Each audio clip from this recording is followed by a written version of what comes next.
gente! Hoje eu vou ensinar a fazer caixinhas de... Deixa eu virar de lado. Caixinhas de rolinho de papel higiênico para seus papéis higiênicos de boneca. Então, dessa vez eu vou mostrar os materiais que vão precisar. Vocês vão precisar de uma tesoura, do rolinho, claro. Vocês também vão precisar de fita ou cola. Eu prefiro fita porque deixa mais rápido, mas se vocês forem usar fita e quiserem enfeitar, pintar essa caixinha, vão ter que fazer isso antes de passar a fita, tá? Então, a primeira coisa que vocês vão ter que fazer é cortar a caixinha.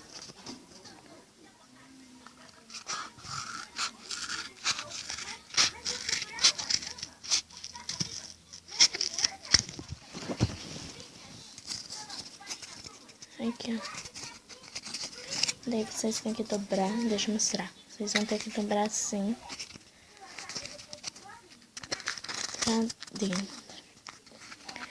E também vão ter que dobrar as pontinhas.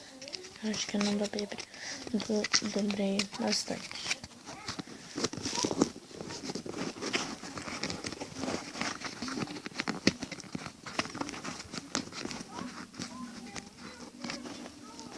Então, você dobra essas pontinhas pra dentro.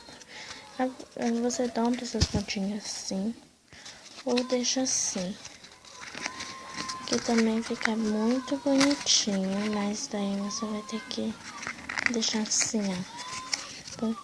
Tipo um enfeitinho assim,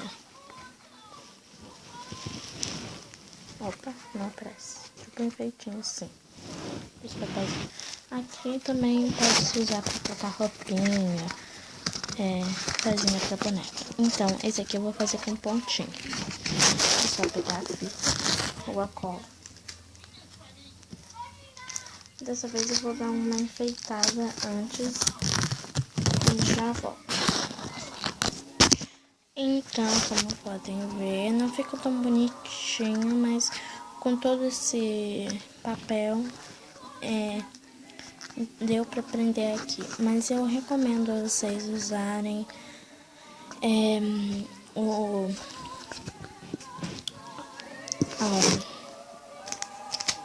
a tinta mesmo, que é mais fácil. Então, quando você for cortar no meio, se você tiver 2 rolos, vai dar pra fazer 4 desses, ó. Sobrou aqui no meu. Eu vou fazer alguma outra coisa, mas então, tchauzinho. Deem um joinha e se inscrevam. Tchau!